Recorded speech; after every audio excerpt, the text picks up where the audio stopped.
Бейнебаянды бастамас бұрын айта кетейін. Каналға аз ғана адам жетпей тұр. Подписка басып кетсеңіздер, разы боламын. Бұл оқиға шын өмірден алынған.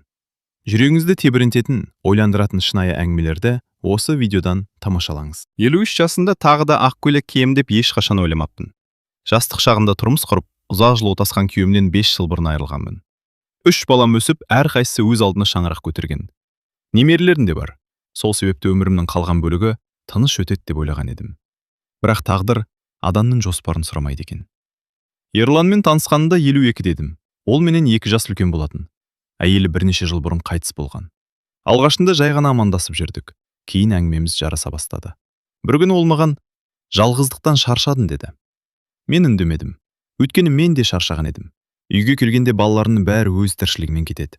Кешке жалғыз шай ішемін, теледидар қосып қоямын. Бірақ үйдің іші бәрібір тым тыныш болатын. Бір жылдан кейін Ерлан маған ұсыныс жасады. Алғашында келіспедім. Осы жаста ел не дейді, балаларым қалай қабылдайды деген ой маза бермеді. Бірақ балаларының өзі күтпеген жауап айтты. Анашым, сіз де бақытты болуға лайықсыз деді қызым. Сол сөзден кейін жүрегін жөп сала берді. Сөйтіп көктемнің соңында той болатын болып шешілді. Той болатын күн тез келді. Таңертеңнен бастап үйдің іші адамға толды. Көршілер, туыстар, құдалар, бәрі қарбалас. Біреулер қуанып жатса, біреулер сыбырласып жүргенде байқап қалдым. 53-те келін болғанды қараш. Қазіргінің адамдары қызық. Ұялмайды екен. Осындай сөздердің үзінділері құлағыма жетіп жатты. Бұрын болса қатты ренжір едім. Бұл жолы мән бермеуге тырыстым. Өйткені өз бақытым үшін ұялатында ештеңе істеген жоқпын. Кешке қарай беташар басталды. Домбыра үні естіліп, той қыза түсті.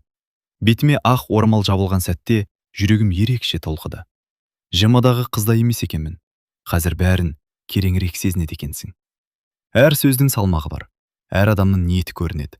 Сол кезде болашақ енемнің даусын естідім. Келініміз ақылды болсын, үйдің берекесін кіргізсін деді. Даусы жылы шыққандай болды. Іштей қуанып қалдым. Мүмкін бәрі жақсы болатын шығар деп ойладым. Бірақ мен қатты қателескен екенмін. Түнде той аяқталған соң шаршап әрең отырдым. Күні бойы аяқтан тік тұрғандықтан белім де ауырып кеткен. Ерлан екеумізге арнайы бөлме дайындап қойыпты. Үй үлкен екен, ауласы кең. Бірақ маған бәрі жат сезілді. Жаңа үй, жаңа адамдар, жаңа өмір. Ұйықтар алдында ұзақ ойланып жаттым. Ертеңнен бастап бұл үйде келін атанамын. 53 жастағы келін.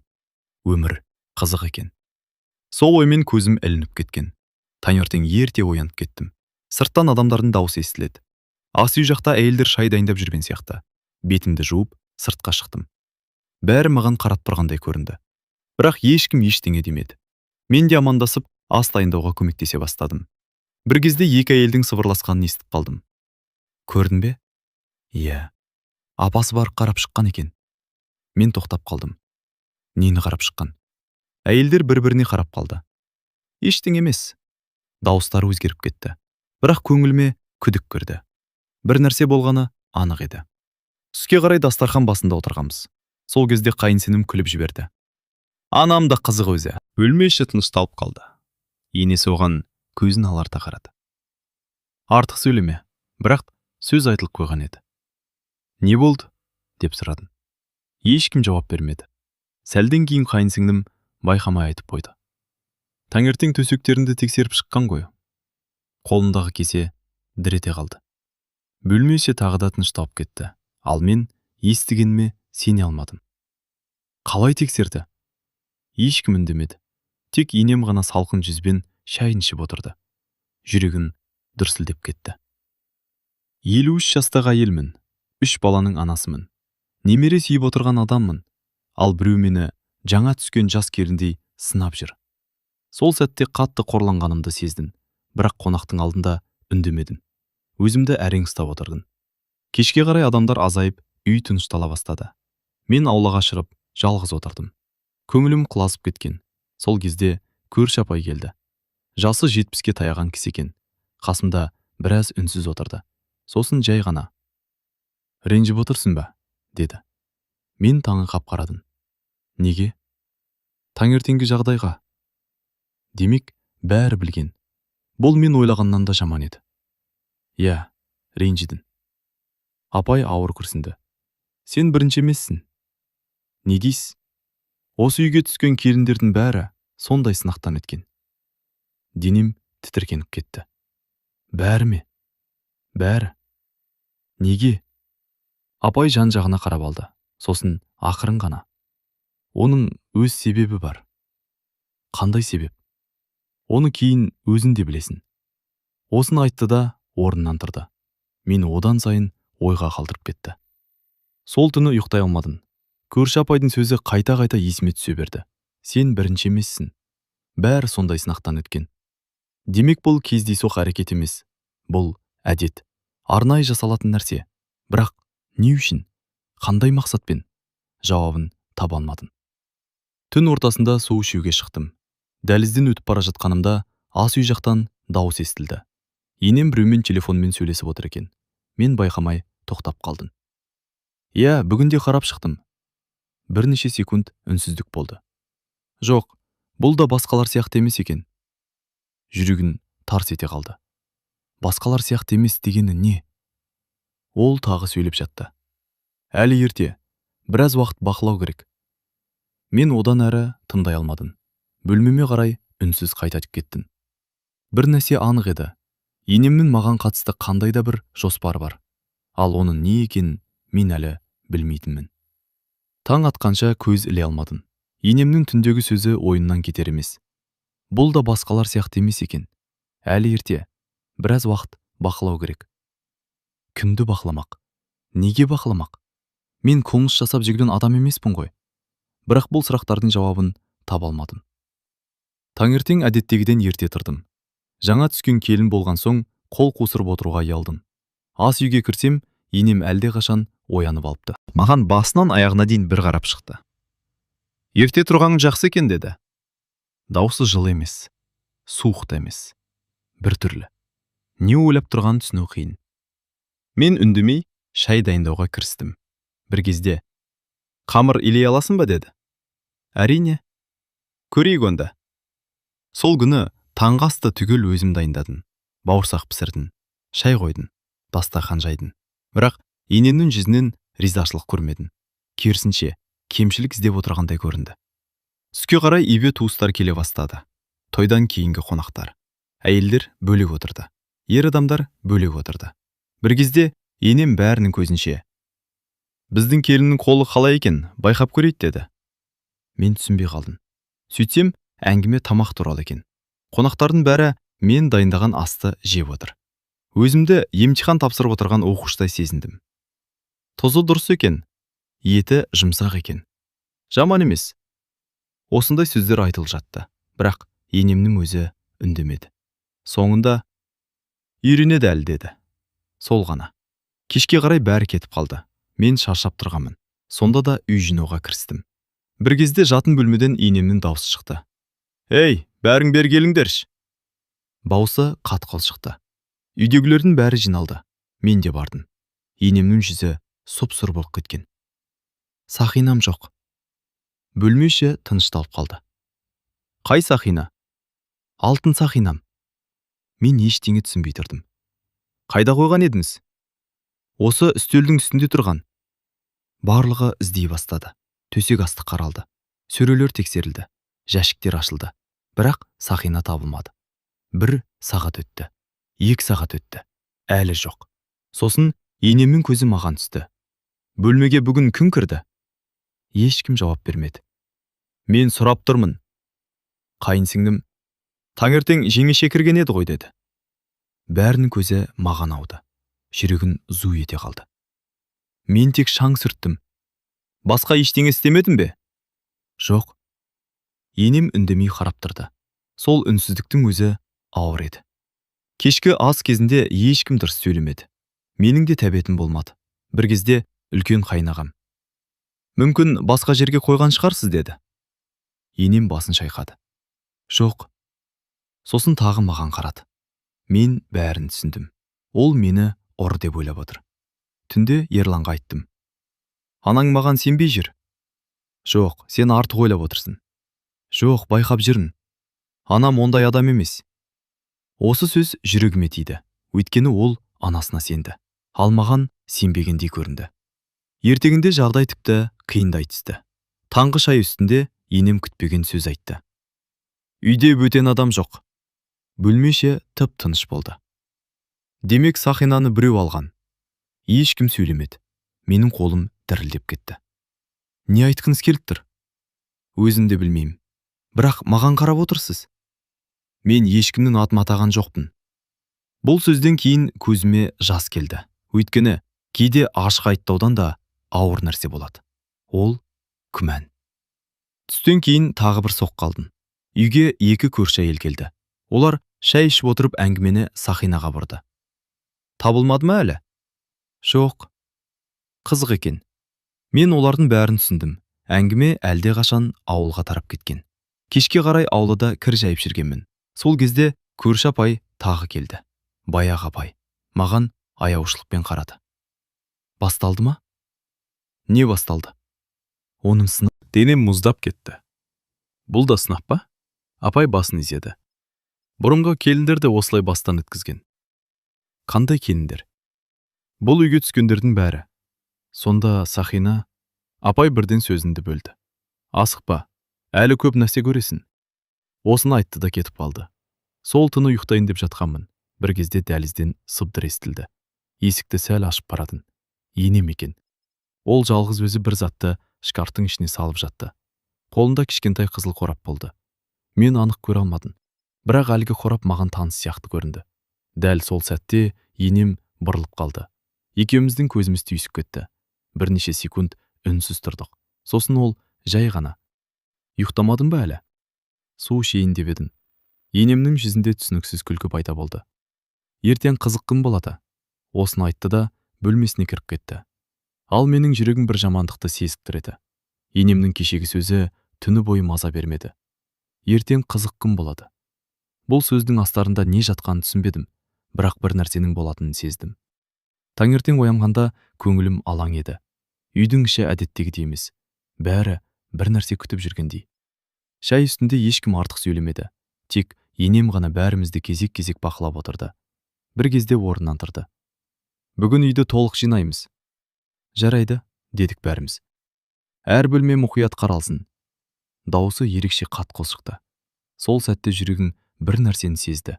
Бұл жай ғана тазалық емес, ол әлгі Сақинаны іздеуді жалғастырмақ. Түске дейін бүкіл үй астан-кестең болды. Шкафтар ашылды, сөрелер түсірілді, төсектер қозғалды, қораптар қаралды. Бірақ Сақина табылмады. Мен іштей қуанып та үлгердім, өйткені ештеңе алмағанымды өзім білемін. Бір кезде енем, келін, ана бөлмені сен қараш деді.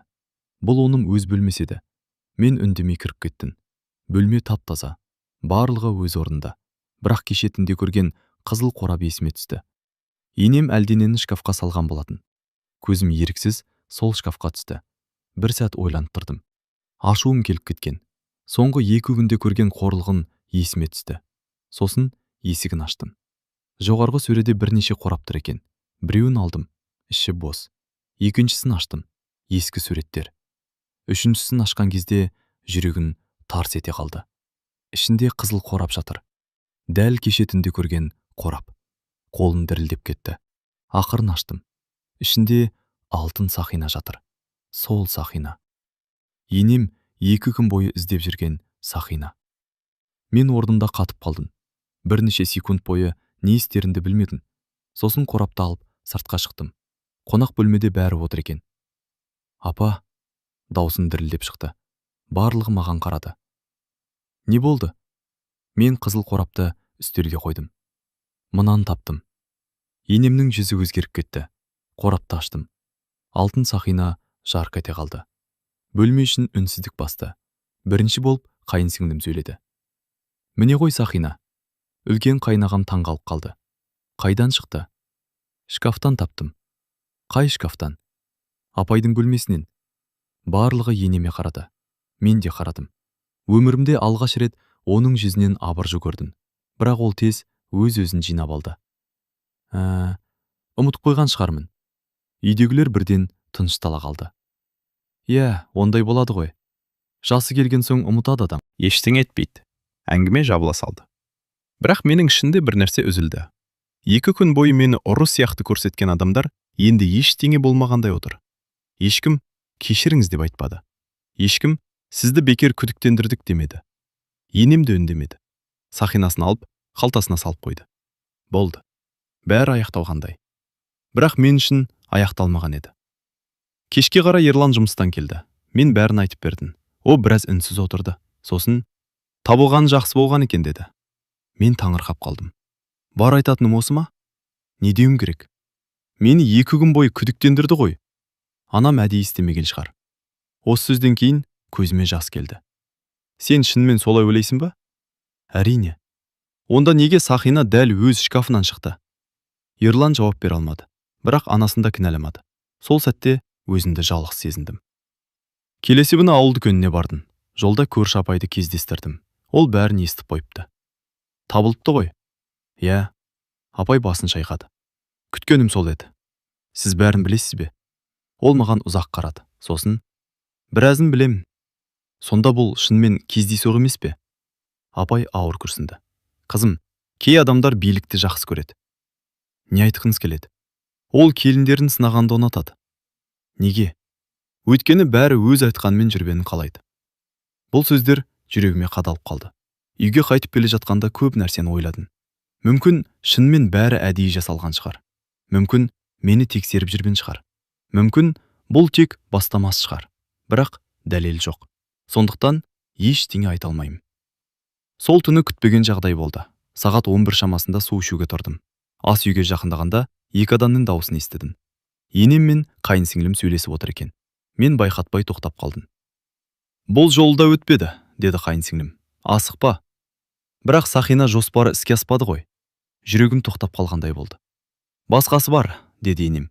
Ол басқалардан қасықтау екен. Енді не істейсіз? Бірнеше секунд үнсіздік болды. Сосын енем жай ғана. Ең әлсіз жерін табамын. Денем тітіркеніп кетті.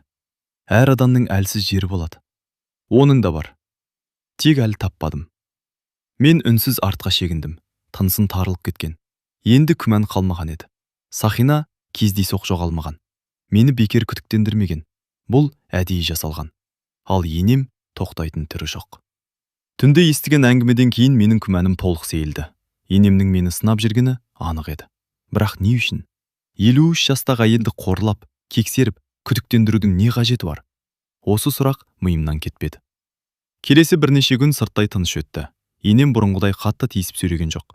Бірақ мен оның әр қадамымды бақылап жүргенін сезетінмін. Қай уақытта тұратынымды, қайда баратынымды, кіммен сөйлесетінімді бәрін байқап жүрді. Ал мен де сақ бола бастадым. Бір күні үйдегілердің бәрі тойға кетті. Ерлан аудан орталығына кеткен. Қайынсіңлім құрбысының үйінде. Үйде тек мен енем қалдық. Түске қарай енем де көрші ауылдағы құдалыққа кететін болды. Үйге қара, деді кетерінде. Жарайды. Қақпа жабылған соң үйде жалғыз қалдым. Сирек болатын жағдай еді. Сол күні үйді толық жинамақ болдым. Енемнің бөлмесіне кіргенде көзім бұрыштағы ескі сандыққа түсті. Бұрын байқамаған екенмін. Үсті шаң басып тұр. Сандықтың қасында ескі кітаптар мен папкалар иіліп жатқан. Жинастырып жүріп, бір қара дәптерді көріп қалдым. Қалың дәптер. Беті әбден тозған. Алғашында мән бермедім, бірақ сыртында жазылған сөз көзіме оттай басылды. Келіндер. Жүрегім зу ете қалды. Дәптерді қолыма алдым. Бір сәт ашсам ба, ашпасам ба деп тұрдым. Бұл біреудің жеке заты. Оқуға болмайды. Бірақ соңғы күндері болған жағдайлар есіме түсті. Ақыры аштым. Алғашқы бетте күндер жазылыпты. Ескі жазылар. 15 жыл бұрынғы даталар. Астында әйелдердің есімдері тұр. Біріншісі Гүлнәр. Екіншісі Айжан. Үшіншісі Салтанат. Төртіншісі мен танымайтын адамдар. Әр есімнің астында жазбалар бар екен. Мінезі жұмсақ, қатты қарсыласпайды. Күйеуіне бәрін айтып жүреді. Ақшаны жақсы көреді. Анасына қатты жақын. Менің төбе шашым тік тұрды. Бұл күнделік емес. Бұл бақылау дәптері сияқты еді. Беттерді әрі қарай аудардым. Бір жерде мынандай сөйлем жазылыпты. Бірінші айда алтын сырғаның жоғалғанын айттым. Жылап қалды. Қолым дір етті. Тағы бір бет. Қонақтардың көзінше сынадым. Үндемеді. Келесі бет. 3 айдан кейін шыдамай кетіп қалды. Мен орнында қатып қалдым. Демек мен ғана емес екенмін. Бұрынғы келіндер де осындай сынақтан өткен. Дәптердің соңғы жағына жақындадым. Сонда өз атымды көрдім. Күләш. Жүрегін дүрсілдеп кетті. Мен туралы жазба басталыпты. 53 жаста. Өзін сабырлы ұстайды. Әзірге әлсіз тұсын көрсетпеді. Сақина оқиғасынан кейін де кетіп қалмады. Көзім қарауытып кетті. Демек ол мені арнайы бақылап жүр, арнайы жазып жүр, арнайы сынап жүр. Сол кезде сырттан көлік дауысы естілді. Шошып кеттім. Терезеден қарасам, енемнің көлігі кіріп келеді. Құдай-ай! Қолындағы дәптерді тез жаба салдым. Жүрегім атша тулап кетті. Енем үйге кіргенде жүзінен бірден бір нәрсені сезгендей болды. Не істеп жүрсің? Үй жинап жатырмын. Менің бөлмемде ме? Иә. Ол бөлмені көзбен шолып шықты. Бір кезде сандық жаққа қарады. Сосын дәптер жатқан жерге көз тастады. Менің тынысым тарылып кетті. Кешке дейін ештеңе болған жоқ. Бірақ енем ерекше тыныш еді. Тіпті тым тыныш. Ал менің ішім алай-дүлей. Оған бәрін айтып тастайын ба? Жоқ па? Ойланып жүрдім. Кешкі ас кезінде күтпеген жерден енем сөйледі. Бүгін менің бөлмеме кіріпсің. Қасық қолымнан түсіп кете жаздады. Иә. Бір нәрсе таптың ба? Мен үндемедім. Ерлан бізге таңы қайқырады. Не болып қалды? Енем көзін менен алмады. Сұра келініңнен. Бөлме іші тып-тыныш болды.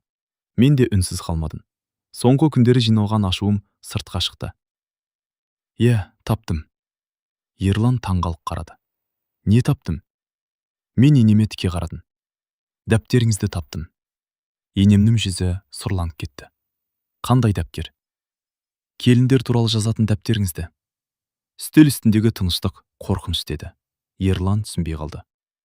Қандай дәптер? Мен бәрін айтып бердім. Гүлнәр туралы, Айжан туралы, Сақина туралы, сынақтар туралы, барлығын. Ерланның жүзі өзгеріп бара жатты. Ал енем үнсіз отырды. Бір кезде ол орнынан атып тұрды. Менің заттарымды ақтаруға кім рұқсат берді? Ал мені қорлауға кім рұқсат берді? Мен де орнынан тұрдым. Өмірімде алғаш рет оған дауыс көтердім. Жетер енді. Не жетер? Мені адам сияқты қабылдамай жүргеніңіз жетер.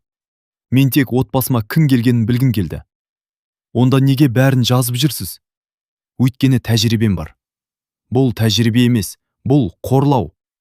Үй ішінде үлкен жанжал басталды.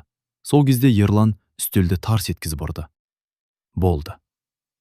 Екеуміз де үндемей қалдық. Ол өмірінде алғаш рет анасында мені де тоқтатқан еді. Бірақ оның жүзіне қарасам, өзі де қатты сасып қалған. Өйткені дәл осы сәтте ол екі жақтың біреуін таңдауға мәжбүр болатын. Ерланның үстелді ұрған сәтінен кейін үй үшін ауыр тыныштық басты. Енем бір жақта тұр, мен бір жақта тұрмын. Ал Ерлан екеуміздің арамызда қалғандай еді. Оның жүзіне қарасам, не істерін білмей тұрған адамға ұқсайды. Бірінші болып енем сөйледі. Мен осы үйдің үлкенімін. Оны ешкім жоққа шығарып тұрған жоқ дедім. Онда неге маған қарсы келесің? Өйткені мен де адаммын. Енемнің көзі өрт шашып кетті. Мен сенің жамандығыңды ойлаған жоқпын. Онда неге күнделік жүргіздіңіз? Өйткені бұрын көп нәрсе көрдім. Мен бұрынғы келіндер емеспін. Даусым қатты шығып кетті. Үй тағы да тынышталып қалды. Ерлан басын ұстап отырды. Екеуің де тоқтаңдаршы. Жоқ, бүгін бәрі айтылсын дедім. Жылдар бойы ішімде жиналған емес, бірақ осы бірнеше аптадағы қорлықтың бәрі сыртқа шықты. Мен бұл үйге жау болып келген жоқпын. Ешкім сені жау деген жоқ. Бірақ солай қарадыңыз. Өзің ойлап таптың. Сақина оқиғасы ше? Енем үндемей қалды. Сол түні ешкім дұрыс ұйықтамады. Ерлан да үндемеді. Мен де сөйлемедім. Бірақ бір нәрсе анық еді. Бұл мәселе енді жабылмайды. 2 күннен кейін ауылда үлкен той болатын болды. Ерланның немере ағасының қызы ұзатылмақ. Бүкіл әулет жиналады. Енем ертемен дайындала бастады. Ал менің барғым келмеді. Бармай-ақ қояйын дедім Ерланға. Жоқ, бару керек. Неге? Қазір бармасаң жұрт басқа әңгіме шығарады. Амалсыз келістім. Тойхана адамға лық толы екен. Әулеттің үлкендері, құдалар, көршілер, таныстар. Барлығы осында. Басында бәрі жақсы өтті. Бірақ мен енемнің көзқарасынан бір нәрсе сездім. Ол әлі ашуын ұмытпаған. Бір кезде әйелдер отырған үстелде әңгіме келіндер жайына ауысты. Біреу.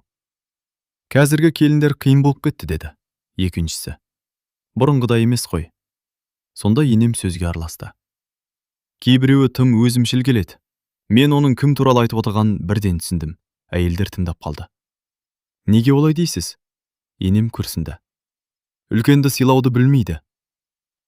Ондайлар бар. Өздерін бәрінен ақылды көреді. Мен үнсіз отырдым, бірақ оның әр сөзі маған бағытталғанын бәрі түсініп отырғандай еді. Бір кезде енем тіпті шектен шықты.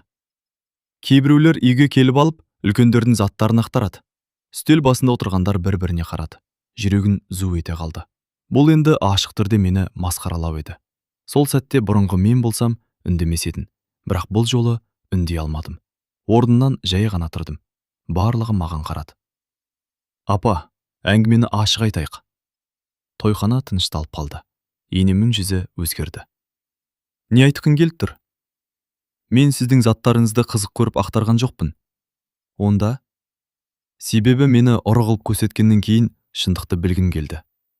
Залда отырғандардың бәрі бізге қарап қалған. Ерлан орнынан қозғалды. Күләш. Жоқ, бүгін айтайын. Көзіме жас келіп кеткенін сездім. Мен бұл үйге тыныш өмір сүруге келдім. Бірақ келген күнімнен бері сынақ көріп келемін. Бірде төсегімді тексердіңіз. Бірде Сақина үшін күдіктендірдіңіз. Соның бәріне шыдадым. Зал іші мүлде үнсіз қалды. Енем де орнынан тұрды. Ол да намыстан кеткен еді. Мен жамандық жасаған жоқпын. Онда не үшін? Отбасымды қорғадым. Мен кіммін сонда? Қауіппін бе? Бұл сөзден кейін ешкім сөйлемеді. Бірнеше секундқа бәрі қатып қалғандай болды. Сол кезде күтпеген жерден үлкен әже сөз бастады. Әулеттің ең үлкені. 90-ға жақындаған кісі. Жетер енді. Даусы әлсіз болса да, бәрі тыңдады. Бір үйдің адамдары жұрттың алдында ұрыспайды. Енем үндемей қалды. Мен де отырдым. Бірақ мәселе шешілген жоқ еді. Тойдан қайтқан соң үйде тағы ауыр тыныштық орнады. Ешкім ештеңе демеді. Түнде ғана Ерлан мені сыртқа шақырды. Ауылдадағы орындыққа барып отырдық. Ай жарық екен. Біраз уақыт үнсіз отырдық. Сосын ол сөйледі. Мен көп ойландым. Жүрегім дүрсілдеп кетті. Не туралы? Соңғы бірнеше апта туралы. Сен де дұрыссың. Бұл сөзді алғаш рет естіп тұрмын. Бірақ анам да анам ғой. Мен оны түсінемін. Жоқ, толық түсінбейсің. Онда түсіндір. Ерлан ұзақ күрсінді. Сосын күтпеген сөз айтты. Бұл үйде сен білмейтін нәрселер көп. Қандай нәрселер? Анам бұрын мұндай болмаған. Онда не өзгерді? Ерлан біраз үнсіз қалды. Сосын жай ғана. Оның себебі әкемнің өлімінен де бұрын басталған. Не айтқың келіп тұр? Менің үлкен ағамның әйеліне қатысты оқиға болған. Қандай оқиға? Ерлан басын шайқады. Оны айтуға дайын емеспін. Мен одан сайын таңғалдым. Сонда бәрінің артында бір құпия бар ма? Қандай құпия? Ертең білетін шығарсың. Осыны айтты да орнынан тұрды. Ал келесі күні таңертең бізді күтпеген хабар күтіп тұрған еді. Ерланның үлкен ағасы кенеттен ауылға келіпті. Ол бұл үйге 5 жылдан бері аяқ баспаған екен. Есіктен кірген бойда оның бірінші айтқан сөзі бәрімізді таңғалдырды. Анашым, енді шындықты айтатын уақыт келді. Енемнің өңі бірден бозарып кетті. Есіктен кірген адамның сөзі үй ішін тып-тыныш қылып жіберді. Анашым, енді шындықты айтатын уақыт келді. Бұл Ерланның үлкен ағасы Марат еді. Оны бұрын бірнеше рет қана көргенмін. Бірақ бұл үйге 5 жылдан бері келмеген естігенде таңғалғанмын. Енді неге келгені түсініксіз болатын. Енемнің жүзі сұрланып кетті. Қандай шындық? Өзің жақсы білесің. Марат, қазір оның реті емес. Жоқ, дәл қазір реті. Даусынан жиналған өкпе сезіліп тұрды. Үйдегілердің бәрі жиналып қалды. Қайынсіңлім, Ерлан, мен, барлығымыз үнсізбіз. Марат маған бір қарап алды, сосын анасына бұрылды. Күләштің басынан өткеннің бәрі бұрында болған. Енем үндемеді. Солай ма, жоқ па? Жауап беріңіз. Енем көзін төмен түсірді, ал менің жүрегім қатты соғып тұрды. Бұрынғы келіндерге де дәл осылай жасадыңыз ба? Деп сұрадым ақырын. Ұзақ үнсіздік орнады. Сосын енем ақырын ғана. Бөлме іші тіпті тынышталып кетті. Мен бұл жауапты күткенмін, бірақ естігенде бәрібір ауыр болды. Марат терең күрсінді. Анам бұрын онда емес еді.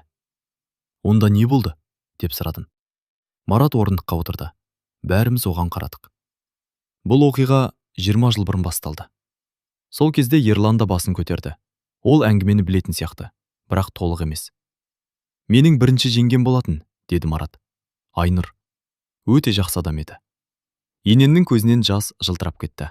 Алғаш рет көрдімін. Біз бәріміз оған сендік. Анам да қатты жақсы көрді. Үйдің бар шаруасын істейтін, барлығына көмектесетін. Бір сәтке бәрі үнсіз қалды. Сосын Марат сөзін жалғастырды. Бірақ бір күні үлкен мәселе шықты. Айнұр отбасының жинаған ақшасын алып кеткен екен. Ол кезде бұл ақша үй салуға жиналып жатқан қаражат болған. Аз ақша емес, бірнеше жылдық еңбек. Біз ештеңе түсінбедік, деді Марат. Бір күні жоқ болып кетті. Ақшамен бірге. Үй іші үнсіз тыңдап отырды. Кейін табылды ма? Деп сұрадым. Жоқ. Қайтып келді ме? Жоқ. Бір хабар берді ме? Жоқ. Бұл сөздерді айту Маратқа ауыр екені көрініп тұрды. Сол күннен кейін анам қатты өзгерді. Ешкімге сенбейтін болды. Әсіресе келіндерге. Енем көзін сүртіп алды, бірақ әлі үндемеді. Мен ішімнен күрсіндім. Енді көп нәрсе түсінікті болды, бірақ бәрібір бір сұрақ мазалады. Сонда басқа адамдар неге жауап беру керек? Енем басын көтерді. Бұл жолы өзі сөйледі. Ешкім жауап бермеу керек еді. Дауысы дірілдеп шықты. Бірақ мен тоқтай алмадым. Бөлме іші тағы тынышталып қалды. Енем алғаш рет ішіндегі сөздерін шығарып жатқан сияқты. Басында тек сақ болғым келді. Кейін күдіктене бастадым. Кейін бәрінен жамандық күтетін болдым. Ол жылап жіберді. Мен оны алғаш рет әлсіз күйде көріп тұрмын. Соңғы бірнеше аптада тек қатал, суық адамды ғана көргенмін. Ал қазір алдында шаршаған ана отыр. Бірақ сіз бізді ренжіттіңіз, дедім ақырын. Білемін. Маған ғана емес. Білемін. Басқа келіндерге де. Енем көз жасын сүртті. Білемін. Сол кезде Марат тағы бір шындықты айтты. Айнұр туралы кейін білдік. Бәріміз оған қарадық. Не білдіңіздер? Ол ақшаны өзі алмаған. Енем селк етіп басын көтерді. Не? Иә, кейін анықталды. Ақшаны оның туған ағасы алған екен. Мен де таңғалып қалдым. Сонда Айнұр кінәлі болмаған ба? Жоқ. Бірақ ол қорыққан. Біз сенбейді деп ойлаған. Сөйтіп кетіп қалған. Бөлмеше ауыр үнсіздікке батты. Енем екі қолмен бетін басты. Жоқ. Жоқ. Бұл мүмкін емес. Біз оны кінәладық. Мен оны кінәладым. Дауысы үзіліп шықты. Сол кезде шындықты ертерек білсек, деді Марат. Бәрі басқаша болар еді. Енем еңіреп жылап жіберді. Бұл жолы ешкім тоқтатпады. Жылдар бойы ішінде жиналған өкініш сыртқа шығып жатқан еді. Сәлден кейін ол маған қарады. Көздері қызарып кеткен. Күләш, мен саған көп әділетсіздік жасадым. Мен үндемедім. Кешір аласың ба? Бұл сұраққа бірден жауап бере алмадым. Өйткені жүректегі жара бір күнде жазылмайды. Уақыт керек, дедім ақырын. Енем басын изеді.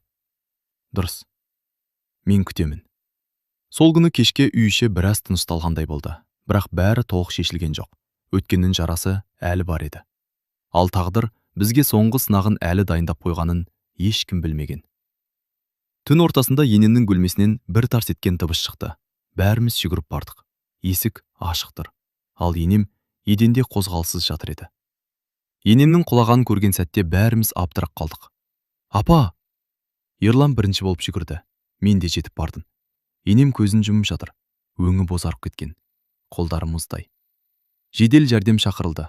Жарты сағат бізге бір күндей көрінді. Ерлан бөлменің ішінде ары-бері жүр. Қайынсіңлім жылап отыр. Ал мен енемнің қолын ұстап отырғанымды өзінде байқамаппын. Соңғы апталарда қанша ренжігеніме қарамастан, оның басына қиындық түскенде жүрегім жұмсарып кеткен еді. Дәрігерлер келген соң енемді аудандық ауруханаға алып кетті. Біз де артынан бардық. Тексеруден кейін дәрігер шықты. Қауіпті кезең өтті. Бәріміз бір дем алдық. Бірақ ағзасы қатты шаршаған. Күйзеліс көп болған сияқты. Ерлан үнсіз басын изеді. Келесі күндері аурухана мен үйдің арасында жүрдік. Енем бұрынғыдай емес еді. Тынышталып қалған. Көп ойланатын сияқты. Кейде терезеге қарап ұзақ отырады. кейде көзінен жас шығып кетеді. Бір күні мен жалғыз өзім ауруханаға бардым. Палатада ешкім жоқ екен. Енем мені көргенде таң қалды. Жалғыз келдің бе? Иә. Неге? Мен жымиып қойдым. Халіңізді білуге. Ол үнсіз қалды. Бірнеше минуттан кейін өзі сөйледі. Мен сені түсіне алмадым. Басында сен де кетіп қалатын шығар деп ойладым. Неге? Өйткені бұрынғылар кетті. Мен басқа адаммын ғой. Енем көзін төмен түсірді. Иә. Енді түсіндім. Сол күні біз алғаш рет шын жүректен сөйлестік. Ұрыспай, айқайламай, өкпені жинамай. Тек екі әйел ретінде. Мен де біреудің келіні болғанмын, деді енем. Мен таңырқап қарадым. Қатты қиналдым. Рас па? Иә. Енем өте қатал еді. Күнде сынайтын. Ешқашан мақтамайтын. Ол ащы жымиды. Сөйтсем, өзімде соған ұқсап кетіппін. Мен оның сөзін бөлмедім. Кейде адамға ақталу емес, ішіндегіні шығару керек болады. Бір кезде мен де жылап жүретінмін. Кейін күшті болам деп шештім.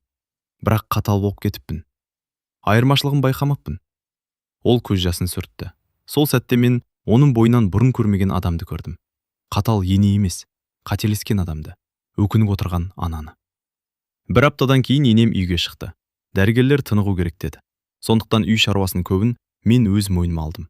Таңертең дәрісін берем, уақытында тамағын дайындаймын, қысымы көтерілсе қарап жүрем. Ешкім сұрамады, өзім істедім. Өйткені адамшылық солай талап етті. Бір күні алдыда шай ішіп отырғанбыз. Күн жылы, жел де жоқ. Енем кенет. Неге маған көмектесіп жүрсің деді. Мен күліп жібердім. Себебі бір үйдің адамымыз. Мен саған жақсы қарамадым ғой. Білем. Сонда да өткен өтті. Ол ұзақ үнсіз отырды. Кешке қарай үйге барлық балалар жиналды. Немерелер де келді. Үй іші у-шу, күлкі, әңгіме, тіршілік. Бұрынғы ауыр атмосфера жоқ. Сол кезде енем орнынан тұрды. Менің айтатын сөзім бар. Бәрі тынышталып қалды. Ол маған қарады. Көзінде жас тұр. Күләш. Осы үйге келгенде сені қабылдай алмадым. Қателестім. Көп қателестім. Бөлме іші үнсіз тыңдап отыр. Бірақ сен бәрібір бұл үйден кетпедің. Маған жамандықпен жауап бермедің. Рахмет. Осы сөздерді айту оған оңай болмағаны көрініп тұрды. Мен орнынан тұрып қасына бардым. Апа, бізге енді өткенді емес, алдағыны ойлау керек. Ол көз жасын сүртіп, басын изеді. Сол күні Ерланда сөз сөйледі. Мен де кешірім сұраймын. Мен таңырқап қалдым. Неге? Себебі сені дер кезінде қорғай алмадым. Бұл сөзді көптен күткенімді сол кезде түсіндім. Жүрегім жеңілдеп сала берді. Кеш аяқталған кезде бәрі тарай бастады. Мен аулаға жалғыз шықтым. Күн батып бара жатыр екен. Аспан қызғылт түске боялған. Самал жел еседі. Сол сәтте соңғы бірнеше ай көз алдынан өтті. Беташар, қорлық, күдік, көз жасы, жанжал, ақиқат, кешірім. Бәрі. Сосын өзіме өзім күлімсіреп қойдым. Мен 53 жасында тұрмысқа шыққанда жаңа өмір басталады деп ойлағанмын. Бірақ жаңа өмірмен бірге үлкен сынақ та келген екен. Сол сынақ мені әлсіреткен жоқ, керісінше күшейтті. Ал кейде бір үйдің бақыты жеңіске жетуде емес, бір-бірін түсіне білуде екенін ұқтырды. Соғы.